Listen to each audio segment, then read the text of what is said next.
Before we begin, we would like to take a moment to thank MSD Ireland for sponsoring the Oncology Spotlight podcast. A sincere thanks to all of the MSD Ireland team for their continued support. Hello and welcome to Oncology Spotlight. Introducing Dr. Vishal Rao, an esteemed oncologist and an expert in head and neck surgical oncology. With a commitment to innovative and patient-centered care, Dr. Rao has been instrumental in bringing advanced treatments to patients in India and around the world. Through his work as a surgeon, researcher, and educator, Dr. Rao has made significant contributions to the field of oncology. In this Oncology Spotlight, we'll delve into Dr. Rao's inspiring journey, his groundbreaking work, and his vision for the future of cancer care. Thank you, Dr. Rao, for joining us today. To kick off, can you give us a brief introduction of yourself and your background? Hi, hi Kevin, hi Yoy. I'm Dr. Vishal Rao. I'm a surgical oncologist. I specialize in the area of head and neck. I'm the group director now for HCG, a group of cancer centers where we have about 25 cancer centers across the world. And I'm also the dean for the Center for Academic Research. In addition to this, I play two important roles in the state and in the federal government. In the state government, I'm a part of the Vision Group for Science and Technology and Biotechnology, and in the State Committee for Cancer Control and Tobacco Control. And in the federal government, I'm a part of the consultative group to the Principal Scientific Advisor to the Prime Minister. So through these years, I've been a part of policy, research, innovations, and clinical practice, which all go hand in hand in some way. Thank you. Thank you for inviting me for this wonderful show. Great. That's great. What inspires you to pursue a career in surgical oncology, and what do you find most rewarding about your work? It's a very strange question for me. I always believe that sometimes, your intellect is guided by your instinct and intuitions. And for me, while I was actually drowned in the interest of some of these subjects, especially I would say vocal cord, and I was looking at some chapters, and I always now talk to my students and say, look, it's that one chapter in a book that connects with you. It's that one paragraph or a couple of paragraphs that start connecting with you, and as though there is some kind of a camaraderie between you and that book or that chapter. Now that happened to me in oncology with very early phases. I used to be hooked onto some chapter, feeling like reading it 3-4 times. And little did I know at that time, instinctively, that my intuition was guiding me towards a field that I would want to pursue my career in. So I'm being truthful and honest. I'm just telling you, I don't know. I don't want to give you all some fancy answers on why I chose oncology. But I think factually, I don't know. I think oncology chose me, and I've been a part of this journey since then. Excellent. Very good. And regarding your work in public health, you mentioned you do a lot in terms of advisory role and prevention. What inspired you to get involved in that, or what led you to that work? Kevin, in India, we believe a lot in our guru, a teacher who inspires you. And, it's a very strange thing that one of my gurus told me a very beautiful thing. He said, Vishal, if you can try and reduce one hospital, then helping people build more hospitals. Today, a healthy society should have less doctors, less illnesses, and less hospitals. So in one road, you have multiple hospitals, multiple illnesses. Illnesses is increasing. And unfortunately, health is becoming synonymous to disease. So, much later in the journey, in the practice of oncology, I started realizing the importance of prevention being a much more powerful tool than my treatment alone. So it was at that time that some of my senior colleagues, some of the senior government officials asked me to spend some time in public health because that would be very valuable as a contribution. And initially they asked me for 5% of my time to be dedicated to this particular aspect of public health. While I felt the philosophy of oncology, the philosophy of education, and the basic tenets and foundation of our education system is that the end goal of education is knowledge, and the end goal of that knowledge should be some form of service. And here I was dealing with several preventable problems And I couldn't shirk away from the responsibility to say that this is not my problem. Yeah. So somewhere, being a part of participatory democracy, I stepped in and started building my work in public health. Well, that's very admirable. And you know, I know from reading about you prior to this interview that you've done some research on a low cost device for early detection of oral cancer. Can you tell us a little bit more about that? So I think all through my journey, I have divided various of my aspects of interest in the questions that have pondered me in my clinical practice into 4 parts: into research, into innovation, into inventions, and into jugaad. In India, we call it jugaad. That means to find a quick fix solution. And I think most of all of my work in clinical practice were divided into these 4 areas to try and find.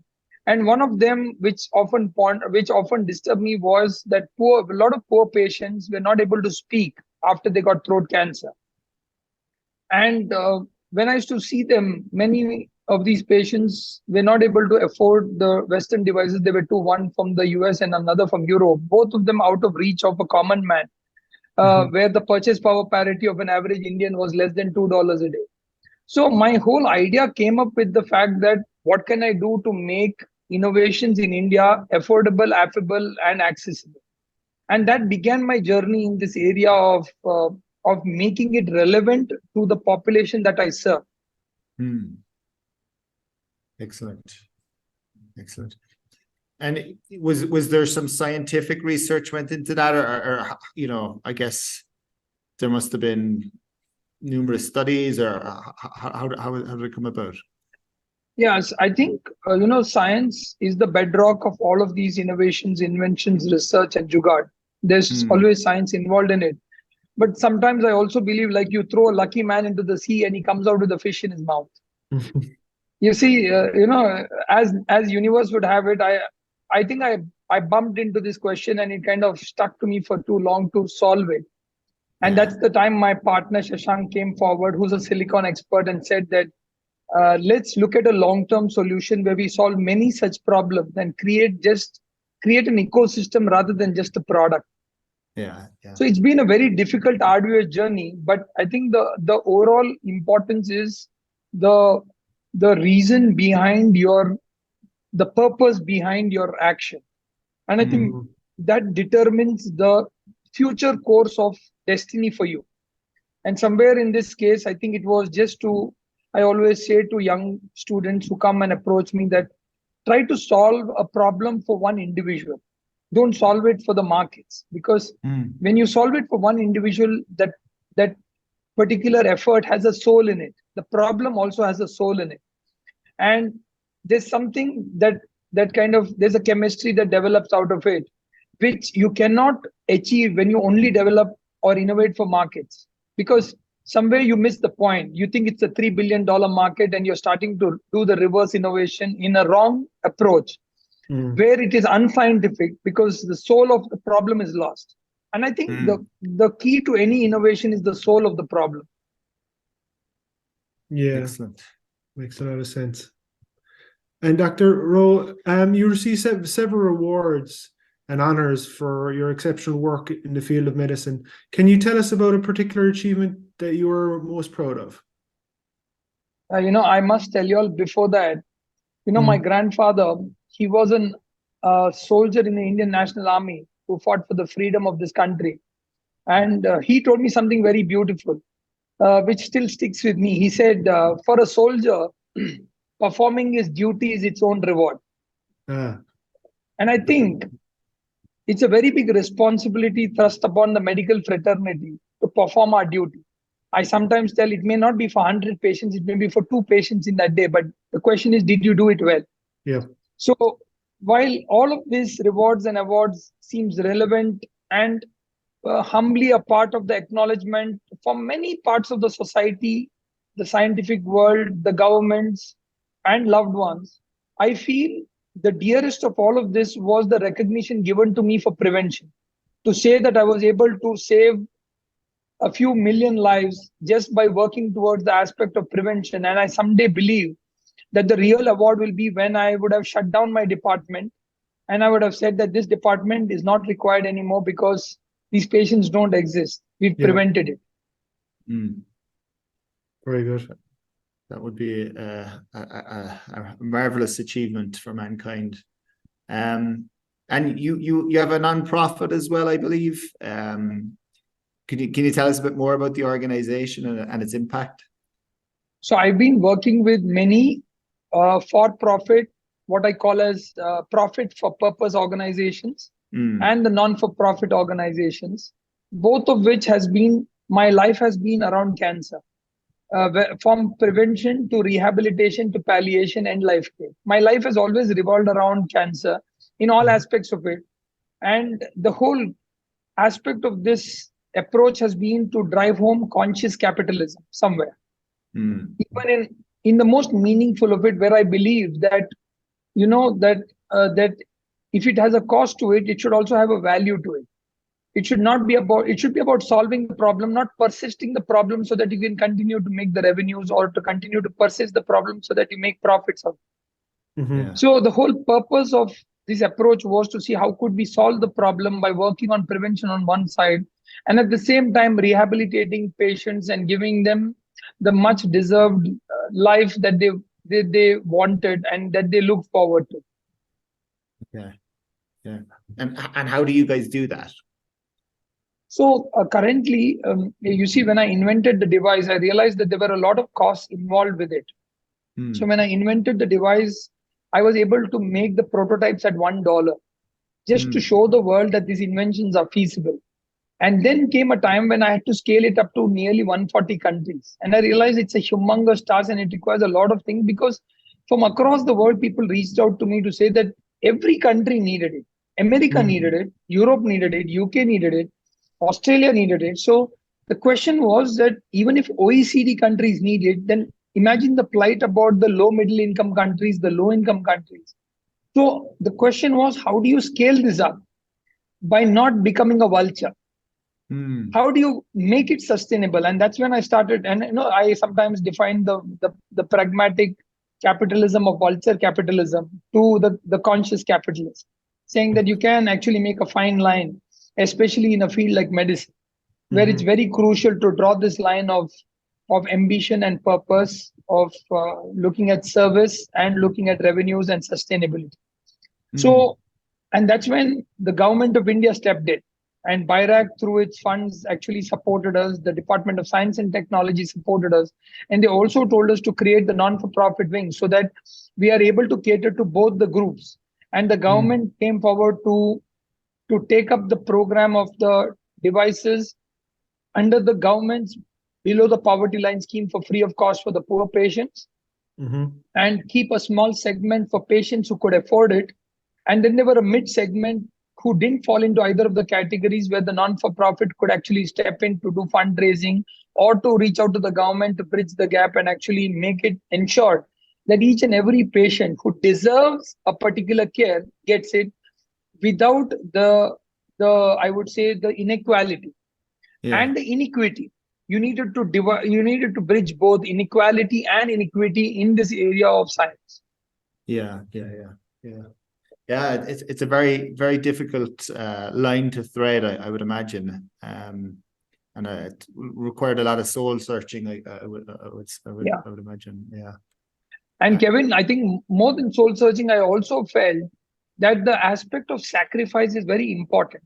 I often think of this, that the difference between charity and sacrifice lies in the reason and the purpose for what you do it for. If you're doing it for the camera, and if you're doing it for the social media, then it has a different connotation.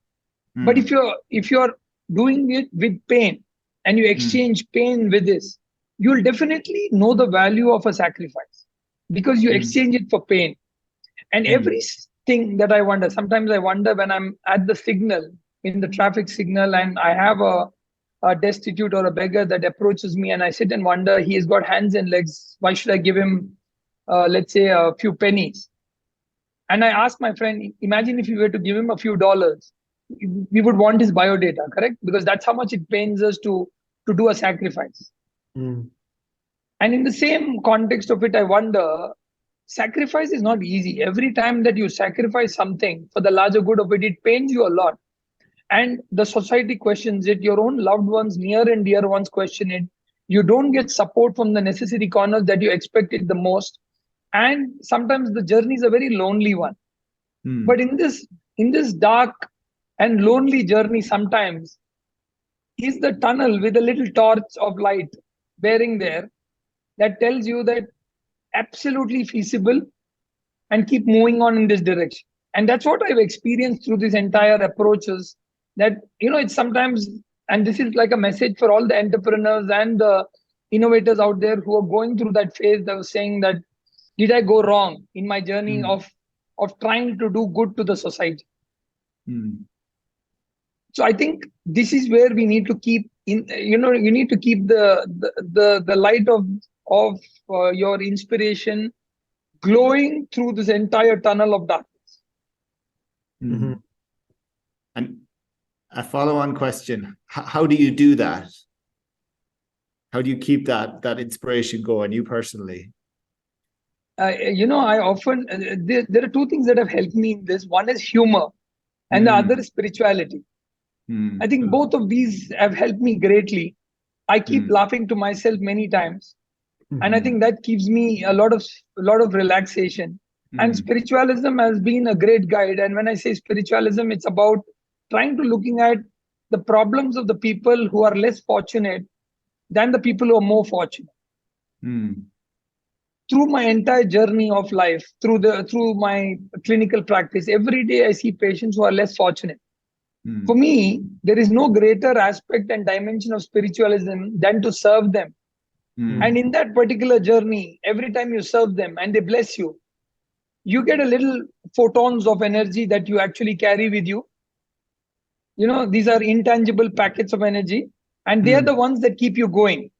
And they're the ones who keep you, telling you in this closed room of yours in the outpatient clinic, to tell you, how much important it is for you to keep going on and not stop.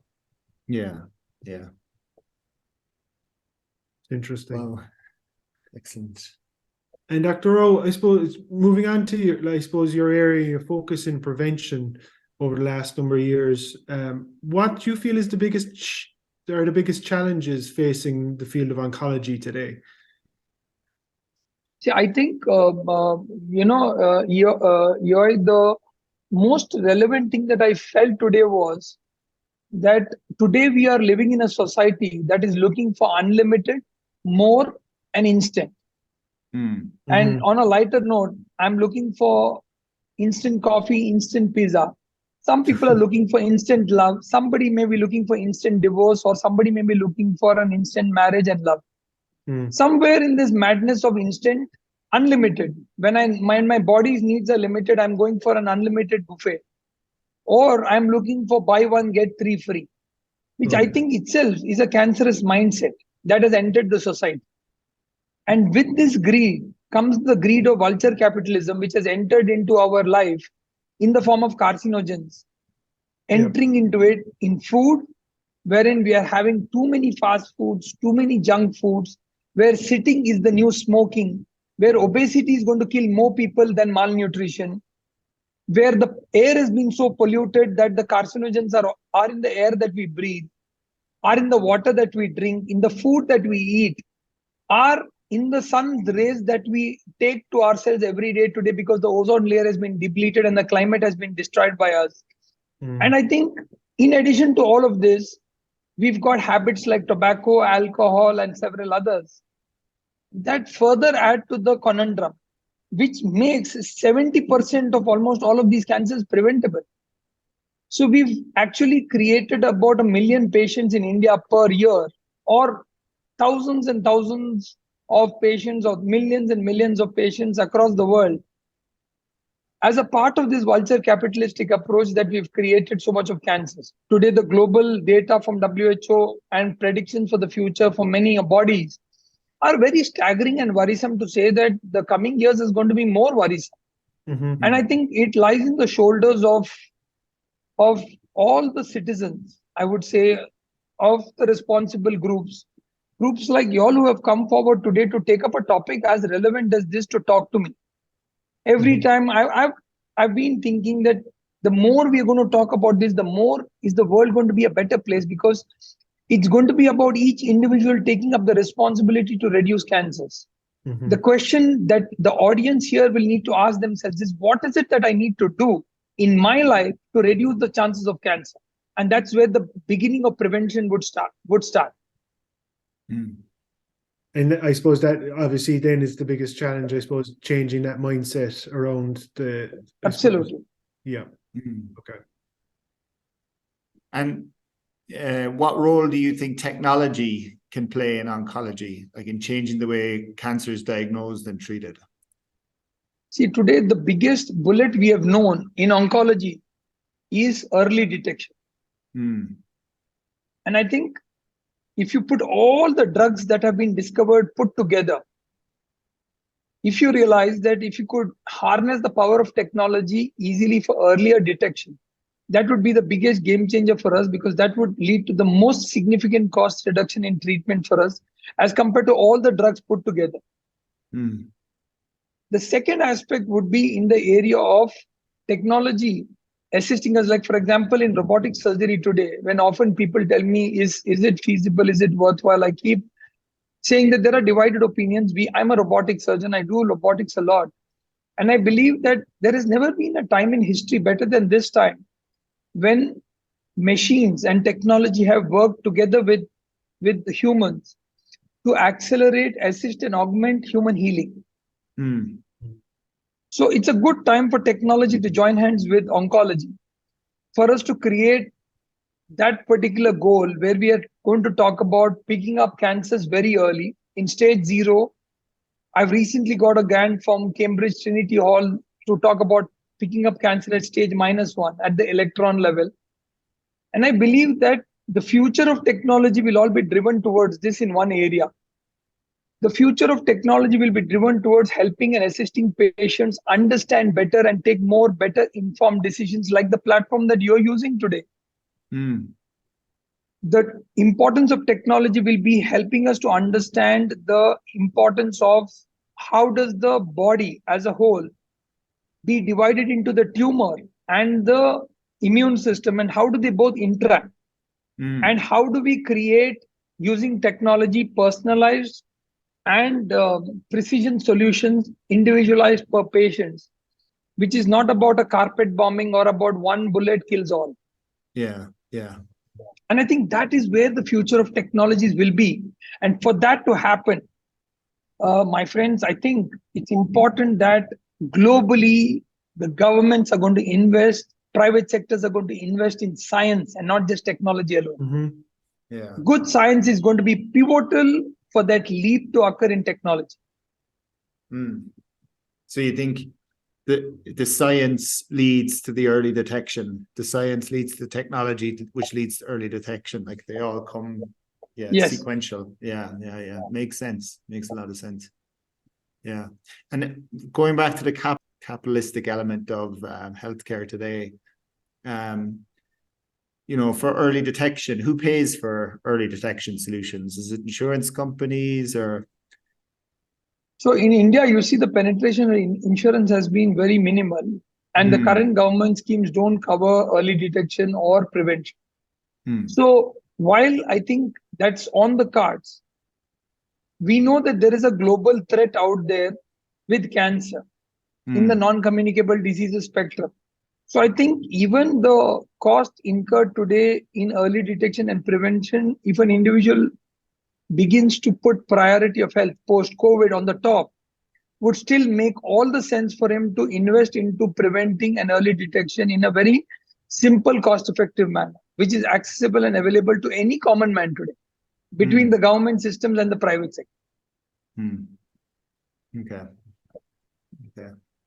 And I suppose that's a difficult thing to do in terms of, I think it's a flip on the mindset between capitalism and actually trying to get a low cost product. I suppose you've seen that yourself to have an impact, I suppose, going forward. So yeah. Mm-hmm. And I suppose speaking to the future of cancer prevention and treatment, what areas do you think will have the greatest impact or like what areas do you think you feel yourself in terms of technologies will have the greatest impact? I think the current future is for gene-side medicine along with bedside medicine. Okay. And as I'm currently working on these areas, I obviously seeing them evolve gives me a very clear picture that today, what am I doing in this system? Studying the cancer patients. I am looking at the cancer patient's tumor through pathology, through digital pathology, through immunohistochemistry and molecular pathology to understand certain very clear molecular and biological behavior of the tumor. Along with that, I'm studying the genes and the epigenetics and the metabolomics of the tumor to understand not just targeting the gene, but the pathways and the metabolites. And parallelly, while we look at that, we also look at the stool and the gut microbiome to understand what determines the immune system and what kind of dietary patterns and changes we could adapt to make his life and his immune system more active. We are also parallelly studying the blood immune profile and the cytokine profile to understand the circulating microenvironment that is moving in the blood. So all four of these elements, like the four boxes that we have in the Zoom square today, if you have to divide the left hand into the tumor and the right hand into the immune system, the tumor would have the molecular pathology and the pathology and the genomics and the multiomics of it to understand the biological behavior of the tumor. And the right side would have the immune system with the gut microbiome as well as the blood immune cytokine profiles, telling us the crosstalk between the two to understand and create a predictive modality for cancer, which tells me this is the biological behavior of the tumor, and this is how we will have to intervene on the immune system through diet interventions, through synthetic biological interventions to make a small change and improve overall survival and outcomes for these cancer patients. And in this lies the aspects of understanding the immune system and going beyond the limited approach of killing the cancer cells. So one of my recent papers that has been published in a very high impact journal talked about ITNM staging. I stands for immune, T stands for T cells, the lymphocytes, which are the protective lymphocytes. N stands for neutrophils and M stands for macrophages. So talking about a new era that is going to begin in the area of cancer, which is going to talk more about the immune system and not just about the cancer. We're going to not just talk about the seed, but we're going to talk about the seed, the soil, and the entire ecosystem that the seed and the soil are living in. Okay, very interesting. Okay, and like, do you see that's the way things will evolve globally, or do you see it evolving like that just, you know, in your clinic, or is it different in? Kevin, I'm already seeing it happen just before as we talk. It's already happening. It needs to come to a tipping point to culminate where globally the world and the experts need to come together unanimously to say that this has to change. And that is where capitalism may have to take a backseat, because many of the times it's about capitalism taking the front seat to have invested in many of the areas which it finds difficult to change. Yeah. And that's where we will have to open up the new era of oncology in a completely disruptive manner. Yeah. Where we will be able to use food as medicine, where we'll be able to use technology to pick up cancer at stage 0 or -1, where we will have to just do minor tweaks to the immune systems to actually get big changes in outcomes. Yeah. I like the future you're painting. It sounds amazing. Yeah. The father of angiogenesis, Judah Folkman, once said very beautifully, there may be a time in history when we will coexist. I believe that we've reached a time now very close when we are going to convert this cancer into a non-communicable disease, where we are going to eventually live with it like how we live with diabetes, and not kill these cancer cells, and not the immune cells kill the cancer cells, not the cancer cells kill the immune cells. But there being a kind of a very, I would say, highly enlightened state and equilibrium of this particular status between the tumor and the immune system to understand coexistence. Yeah. Just a couple of more questions. I guess the first is, do you see any role for artificial intelligence in cancer care going forward? See, today AI seems to be the buzzword. Mhm. I remember a couple of weeks back, I was giving a talk and it was on artificial intelligence versus natural stupidity. Where do we stand? Mm. Very good. And I think it's important to understand that today data reliability seems to be the biggest question. Mhm. And if you look at the 4 stages of AI, the stage of where we are today, that is the stage of narrowband intelligence, to going to the stage of limited memory AI, which Elon Musk is doing with driverless cars. The stage at which we are is more of a master slave system, talking about, hey Google, hey Siri, Yeah. with data inputs. And the driverless car is more of the limited memory AI. The next 2 phases will be the phase of theory of mind and the phase of self-aware AI. Now, this is where Stephen Hawking was worried that AI will move into, where it will have emotive intelligence, where it will be able to take certain independent decisions and eventually have a consciousness of its own. Mhm. Now, I think at every stage, I don't know whether I'll be able to avoid it or whether I'll be able to resist it. I think it's only time that can answer. But the point here is AI seems to be a very powerful tool, and AI needs to study small data before it studies big data. Mm. Mhm. So in the noise of data, a lot of the times we are more focused on the technology or the aspect of the tool that we choose rather than appropriately choose the question.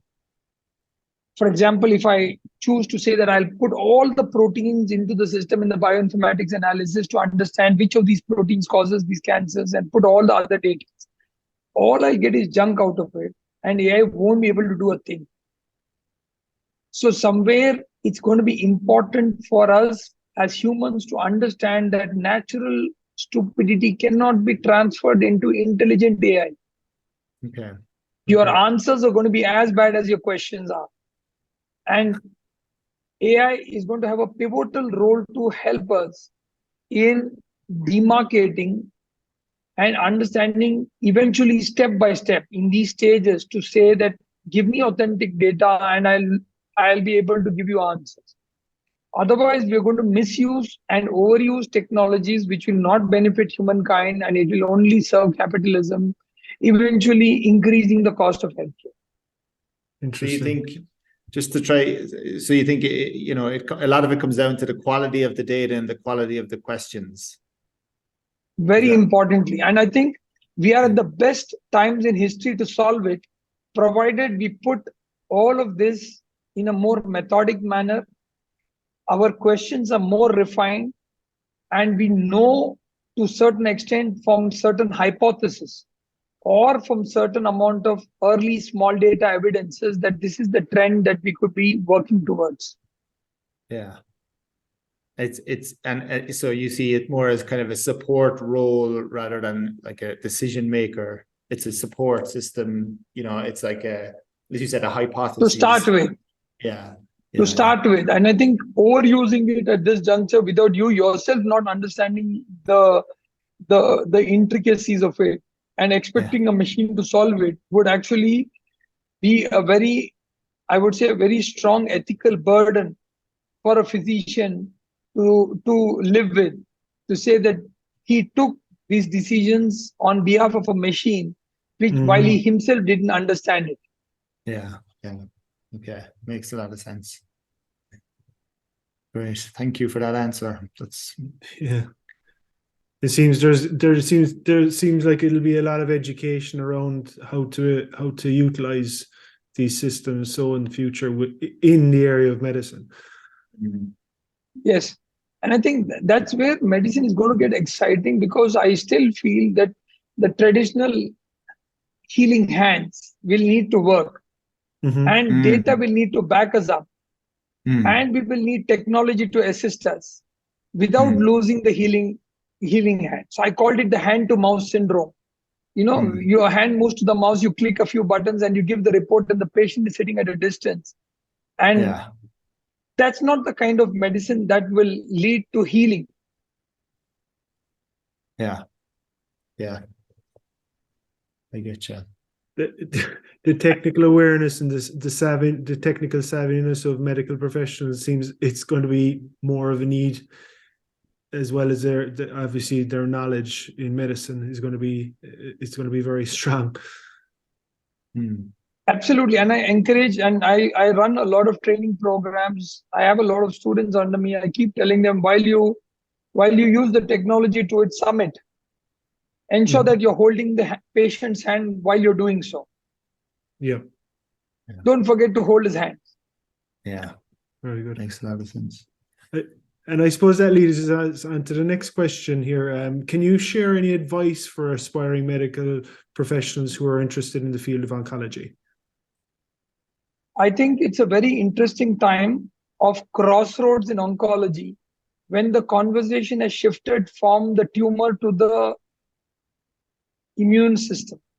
And this is the time when we see the greatest technological advances in science being directed towards understanding the most unsolved question in the history of humanity.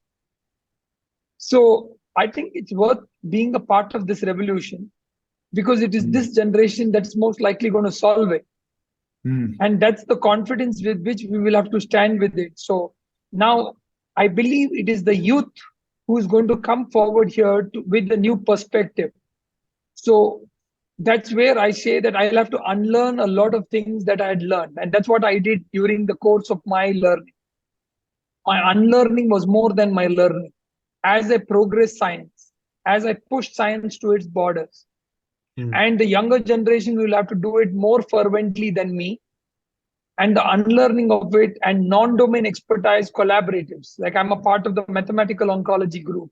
We are talking about the role of quantum physics and quantum tunneling in cancer, or we are talking about the role of looking at complete aspects of novel technologies which have not been heard of, or synthetic biology for that matter, where we are going to give an old cell a new function, are going to be the future facets of oncological treatments, which will fascinate the world of oncology. And that will be blended with technologies like augmented reality, extended reality, working in synergy with you for better visualizations of data, to better patient experiences and healing. So I think the youngsters should be excited to be at this juncture to look at oncology from all the most amazing aspects, to disrupt the field of oncology, to understand some of the most fundamental questions that still go unanswered. Excellent. And final question, for any patients or caregivers who might be navigating cancer, do you have any tips or advice? See, I think today it's important for us that we are in an ocean of information. Information is never going to be short in this era. The question is going to be to choose the right information and to decipher the right information to make a good informed decision. So it's my ardent request and my advice to patients to say that we are living in an era of informed decisions, in which understanding the data and interpreting it will be equally important as much as having the information in your hands. And that will require the support of platforms such as the efforts with what you guys are doing, to actually help concise the entire decision-making process, collate it meaningfully, and deliver it to the audience in a right, balanced manner, by which they are able to, I think, anchor the journey of the cancer treatments in a very logical and scientific, ethical manner. Okay. Very good. Excellent. Well, thank you very much for your time, Dr. Rao. Really appreciate it. And we hope to see you at a conference over the coming year. Thank you.